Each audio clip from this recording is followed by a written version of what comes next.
Hello बच्चों, MAVN online classes में आपका स्वागत है। मैं अभिषेक मिश्रा आज आपको कंप्यूटर सब्जेक्ट के बारे में कुछ बताऊंगा। ठीक है, आपके क्लास में चैप्टर 1 है इवोल्यूशन ऑफ कंप्यूटर, कंप्यूटर के विकास, कंप्यूटर के उद्भव। ठीक है, कंप्यूटर के बारे में जानेंगे। ठीक है, उनकी हिस्ट्री के बारे में जानेंगे। ये कुछ हमारे जो है मेन टॉपिक्स हैं 3, इनके बारे में हम डिटेल में इस चैप्टर में जानेंगे। कौन कौन से टॉपिक हैं? हिस्ट्री ऑफ कंप्यूटर, कंप्यूटर के इतिहास के बारे में जानेंगे। ठीक है, वो कब से कंप्यूटर का सबसे पहला कंप्यूटर क्या था। ठीक है, उसके बाद जो है क्या करेंगे हम जनरेशन ऑफ कंप्यूटर, जनरेशन जानेंगे कंप्यूटर के। ठीक है, तो अभी तक 5 जनरेशन चल रहा है, 5वां जनरेशन का कंप्यूटर, तो इसके बारे में डिटेल में जानेंगे। और तीसरा है टाइप्स ऑफ कंप्यूटर, कंप्यूटर के टाइप्स के बारे में जानेंगे। सबसे पहले जानते हैं कंप्यूटर है क्या, क्योंकि भाई जब कंप्यूटर रीड कर रहे हैं, कंप्यूटर पढ़ रहे हैं, तो कंप्यूटर के बारे में जानना चाहिए सबसे पहले। तो कंप्यूटर क्या है? Computer is a programmable electronic device that accept data, performs operation on that data, present the result and store the data result as needed. तो कंप्यूटर क्या है? कंप्यूटर एक प्रोग्रामेबल इलेक्ट्रॉनिक डिवाइस है। ठीक है, ये है आपका ये कंप्यूटर। ठीक, अब क्या होता है इसमें, ये माउस के थ्रू या कीबोर्ड के थ्रू इसमें हम क्या करते हैं। ठीक, माउस के थ्रू, कीबोर्ड के थ्रू या स्पीकर के थ्रू हम क्या करते हैं, इसमें डेटा को भेजते हैं। ठीक, अब इसमें क्या होता है, ये प्रोग्रामेबल इलेक्ट्रॉनिक डिवाइस है। ठीक है, ये बिजली से चलने वाली एक प्रोग्रामेबल डिवाइस है। ये क्या करती है, हम जो यहाँ से डेटा भेजते हैं उसको अपने अंदर लेती है, उसके बाद क्या करती है, perform operation on that data.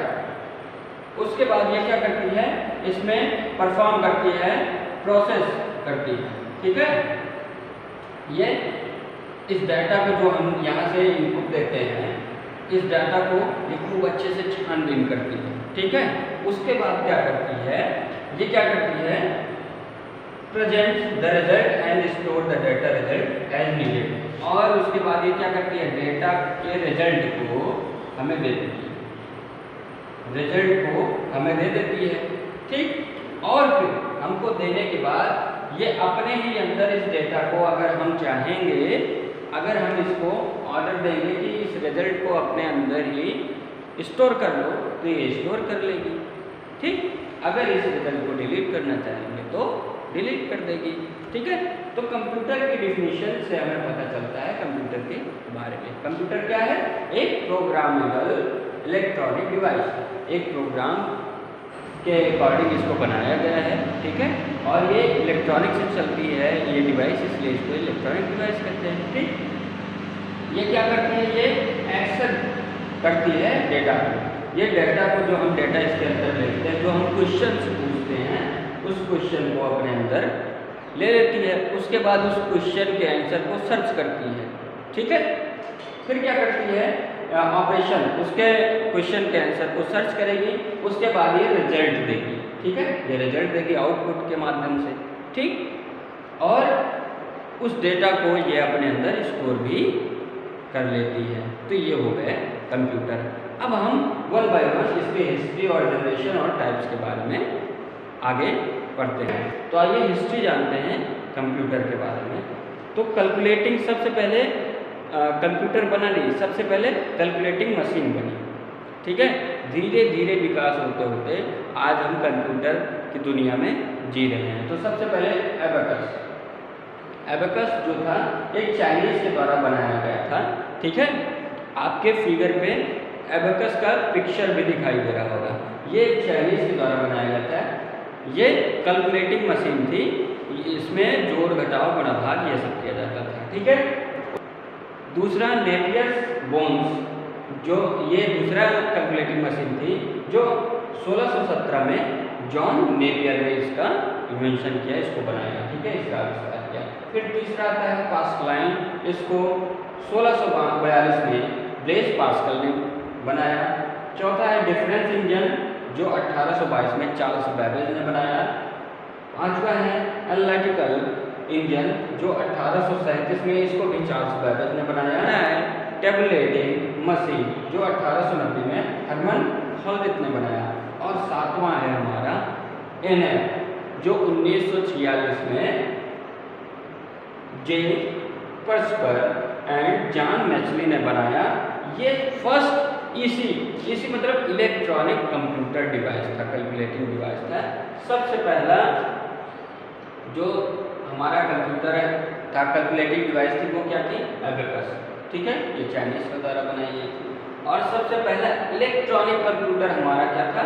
इनएफ। ये 1946 में जे पर्सपर और जॉन मैचली के द्वारा बनाया गया था। ठीक है बच्चों एक मैथमेटिशियन थे, ठीक है, इंग्लिश के, अंग्रेज थे, वो चार्ल्स बेबेज थे। इन्हीं को क्या माना जाता है? सबसे पहला जनक माना जाता है आधुनिक कंप्यूटर का। ठीक है, इनको फादर ऑफ कंप्यूटर भी कहा जाता है, चार्ल्स बेबेज को। ठीक है, ये तो हो गई हिस्ट्री कंप्यूटर की। ठीक है, सबसे पहले कैलकुलेटिंग डिवाइस बनी, फिर सबसे पहला इलेक्ट्रॉनिक कंप्यूटर क्या था? इनएफ था। सबसे पहला कंप्यूटर क्या था? कैलकुलेटिंग डिवाइस एबेकस था। ठीक है, फादर ऑफ कंप्यूटर किसको बोला जाता है? चार्ल्स बेबेज को बोला जाता है। ठीक है, अब आइए हम जनरेशन ऑफ कंप्यूटर के जनरेशन के बारे में जानते हैं। ठीक है, वन बाय वन।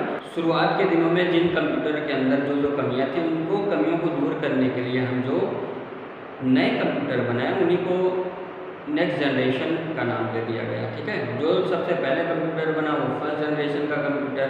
फिर फर्स्ट जनरेशन में जो कमियां थी उनको दूर करने के लिए जो कंप्यूटर बना उसको सेकंड जनरेशन का कंप्यूटर कहा गया। फिर सेकंड जनरेशन की कमियों को दूर करने के लिए और क्वालिटी को डेवलप करने के लिए तीसरा जो कंप्यूटर बना वो थर्ड जनरेशन का कंप्यूटर था। ठीक है, तो इस प्रकार पांच जनरेशन, इस तरह कंप्यूटर के 5 जनरेशन हुए हैं अभी तक। ठीक है, आइए हम फर्स्ट जनरेशन से स्टार्ट करते हैं। फर्स्ट जनरेशन यूनिवेक, ये 1940 से 1958 ईस्वी तक इसका टाइम ड्यूरेशन था। आइए इसके बारे में जानते हैं। इसमें वैक्यूम ट्यूब्स यूज होते थे। ये साइज में बहुत बड़े थे, huge size, so could not be move. ये इतने बड़े थे कि इनको मूव करना बहुत ही मुश्किल काम था, इनको मूव नहीं किया जा सकता था। Consumed a lot of electricity, इनको चलाने के लिए बहुत ज़्यादा बिजली की ज़रूरत होती थी। Generated a lot of heat, और इतने बड़े थे, इनके अंदर जो है वैक्यूम ट्यूब थे, इसलिए ये जो क्या थे, ये बहुत जल्दी गर्म हो जाते थे। एयर कंडीशनर नीडेड, इनको चलाने के लिए एसी की ज़रूरत पड़ती थी। स्लो इनपुट आउटपुट डिवाइस, और इनके जो प्रोसेसिंग पावर थी, जो इनपुट जो अंदर लेने की डाटा को और डाटा को देने की जो कैपेसिटी थी वो बहुत ही कम थी, बहुत ही स्लो थी। अनरिलायबल, वेरी कॉस्टली, ये बहुत ही जो है कॉस्टली थी। ठीक, जैसे एनएक एंड यूनिवेक, ये फर्स्ट जनरेशन के कंप्यूटर थे। अब आइए सेकंड जनरेशन के कंप्यूटर के बारे में जानते हैं। IBM जो है ये क्या है, हमारा सेकंड जनरेशन का कंप्यूटर है। इसमें ट्रांजिस्टर्स यूज होने लगे थे। ठीक है, जो फर्स्ट जनरेशन में वैक्यूम ट्यूब यूज होते थे, उसकी जगह पे इसमें ट्रांजिस्टर यूज होने लगे। ठीक, smaller in size as compare to the first generation computer, first generation से थोड़ा छोटे होते थे ये। Consume lesser electricity as compare to the first generation computer, generated less heat as compared to the first generation computer, still very costly, air condition needed, reliable and faster than the first generation computer। तो जो भी कमियां थी first generation वाले computer में, उससे थोड़ा सा बेटर ये काम करने लगा, थोड़ा सा अच्छा काम करने लगा सेकंड जनरेशन का कंप्यूटर। IBM 1401, RCA 501, हनीवेल 200, ये इसके कंप्यूटर के नेम थे। ठीक है, अब आते हैं थर्ड जनरेशन कंप्यूटर के। इसमें इंटीग्रेटेड सर्किट यूज होने लगे। ठीक, तो और ये अच्छे से काम करने लगे। आइए देखते हैं। Large scale integrated use of integrated circuits, consume lesser electricity, generated less heat, lesser maintenance, air conditioner needed, smaller in size, fastest and more reliable, still costly. ये जो थर्ड जनरेशन के कंप्यूटर थे, ये भी जो है ये बहुत ही अच्छे हो गए थे सेकंड जनरेशन की अपेक्षा, ठीक है। लेकिन इनको चलाने के लिए भी एसी की ज़रूरत पड़ती थी। ये थोड़ा कम हीट होते थे सेकंड जनरेशन से, इनको कम बिजली जो है चाहिए होती थी सेकंड जनरेशन से, ठीक है। जो भी सेकंड जनरेशन में कमियां थी वो थर्ड जनरेशन में दूर की जाने लगी, ठीक। जैसे IBM 360, एप्पल वन, ICL 1900 ये थर्ड जनरेशन के कंप्यूटर थे, ठीक है। ये कब से कब तक इनका जो है यूज हुआ, 1964 से 1970 तक। अब आते हैं फोर्थ जनरेशन, ये 1971 से अब तक जो है प्रेजेंट तक ये फोर्थ जनरेशन के कंप्यूटर चल रहे हैं। इसमें माइक्रो प्रोसेसर चिप का यूज होने लगा। ये क्या, इनके बारे में आइए जानते हैं। Very small size, portable and reliable, very cheap, no air conditioner needed, computers become easily available, very large scale integration, use a microprocessor having many ICs, example IBM PC, Apple Mac, Apple II।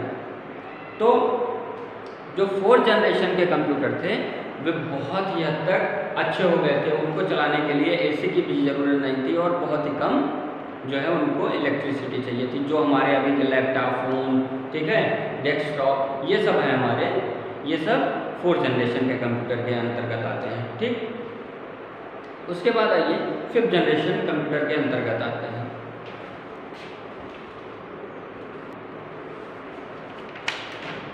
आइए बच्चों, अब fifth generation के computer के बारे में जानते हैं। Ultra large scale integration micro processor having 10 million components. It is based on artificial intelligence AI, artificial intelligence, is a technology that enables a computer think, learn and change like humans. Some example of AI used these days are Siri, Google Now and Cortana. These are intelligent digital personal assistant on the iOS, Android and Windows operating system, Call of Duty, video game and the Google and Tesla self-driving cars use AI। बच्चों, जो fifth generation के computer हैं ये क्या होते हैं, एक robot जैसा काम करते हैं, ठीक है। ये हमारे कंप्यूटर में, हमारे फ़ोन में, एंड्रॉयड फ़ोन में, iOS में जो है और विंडोज़ ऑपरेटिंग सिस्टम में ये वर्क करते हैं, ठीक है। जैसे गूगल नाउ, सिरी, कॉर्टना, ये सब हो गए, और सेल्फ ड्राइविंग कार, ये सब हमारी बातों को सुनते हैं, ठीक है। आप लोग अब देखे होंगे गूगल पे, हम लोग गूगल असिस्टेंट पे हम एक हमारी वॉइस सुनने का भी काम आ गया। उस पर हम असिस्टेंट को ऑन करते हैं, उसके बाद हम अगर गूगल को कहेंगे हे गूगल आप इनको फ़ोन लगाइए, तो वो क्या करेगा, आपके कॉन्टैक्ट लिस्ट से उस व्यक्ति का जो है फ़ोन नंबर निकाल के उसको फ़ोन मिला देगा। आप बोलोगे कि वीडियो गेम ऑन करो, तो वीडियो गेम ऑन करेगा, वो हमारी बातों को सुनेगा, ठीक है। आप बोलोगे कि हमको क्या करो, हमको रास्ता दिखाओ कि हमें MAVN कैसे आना है स्कूल में, तो वो क्या करेगा, मैप के थ्रू आपको रास्ता बताएगा और लेफ्ट राइट ये सब बताएगा, कितने मीटर आगे मुड़ना है, ठीक है। तो ये सब कौन से कंप्यूटर हो गए, ये फिफ्थ जनरेशन के कंप्यूटर हो गए। ये हमारी बातों को सुन के और हमें उन बातों का जवाब खुद बोल बोल के बताते हैं, ठीक है।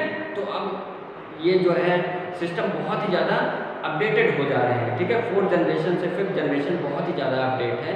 ये एक रोबोट जैसा काम करते हैं, हमारी बातों को सुनकर उसको जो है उसको तुरंत एक्सेप्ट करते हैं और तुरंत उस पर वर्क कर देते हैं, ठीक है। अब आते हैं बच्चों टाइप्स ऑफ कंप्यूटर्स के बारे में जानते हैं। तो ये कंप्यूटर के प्रकार को हम कैसे डिवाइड किए हैं, जरा ये जानते हैं। तो कंप्यूटर के साइज़ के अकॉर्डिंग, ठीक है, उसके साइज़ के अकॉर्डिंग, उसके प्रोसेसर के अकॉर्डिंग, उसके प्राइस के अकॉर्डिंग और भी कई चीज़ों के अकॉर्डिंग हम क्या किए हैं, कंप्यूटर को डिवाइड किए हैं। तो मेनली ये कुछ कंप्यूटर के टाइप्स हैं, आइए इसके बारे में हम डिस्कस करते हैं। Micro computer, mini computer, main frame computer, super computer, mobile computer, game computer and embedded computer. अब बच्चों माइक्रो कंप्यूटर देखिए, आपके स्क्रीन बोर्ड पर माइक्रो कंप्यूटर के कुछ फिगर दिखाई देंगे। ये माइक्रो कंप्यूटर हैं, ठीक है। उसके बाद आपको मिनी कंप्यूटर के फिगर देखिए आपको दिख रहे होंगे, ये मिनी कंप्यूटर हैं। इसमें जो है एक से ज़्यादा प्रोसेसिंग पावर होती है, ठीक है। कई लोग इसमें काम कर सकते हैं। उसके बाद मेन फ्रेम कंप्यूटर है, ठीक है। मेन फ्रेम कंप्यूटर बहुत बड़ा होता है और बहुत ही कॉस्टली होता है। उसके बाद देखिए सुपर कंप्यूटर का फिगर दिख रहा होगा आपको। सुपर कंप्यूटर सबसे ज़्यादा पावरफुल कंप्यूटर होता है, ठीक है। और इसका काम किस में किया जाता है? सुपर कंप्यूटर का साइंटिस्ट इसका काम करते हैं किसी चीज़ों को खोजने में, ठीक है। उसके बाद आता है मोबाइल कंप्यूटर। आप लोग मोबाइल कंप्यूटर देखते होंगे, उसमें जैसे नोटबुक होता है, ई बुक रीडर है, टैबलेट है, स्मार्टफोन है। जिस फ़ोन से आप वीडियो देख रहे हैं वो भी एक मोबाइल कंप्यूटर है, ठीक। उसके बाद गेम कंसोल आता है। गेम कंसोल में क्या होता है? उसमें हम लोग मॉनिटर से हम लोग गेम खेलते हैं, मॉनिटर में गेम लगा के, ठीक है, गेम खेलते हैं। एम्बेडेड जो कंप्यूटर हैं वो क्या होते हैं? वो एक दूसरे से कई सारे कंप्यूटर जो है एक दूसरे से अटैच होते हैं, ठीक है। अब देखिए और जो है जैसे डीवीडी प्लेयर हो गए, एटीएम मशीन हो गई, ये सब इसके एग्जाम्पल हैं, ठीक। बच्चों ये चैप्टर यहीं पे फिनिश होता है। इस चैप्टर को अच्छे से रीड करिएगा। इसकी एक्सरसाइज की पीडीएफ जो है हम आपको एप्लीकेशन पर प्रोवाइड करा देंगे।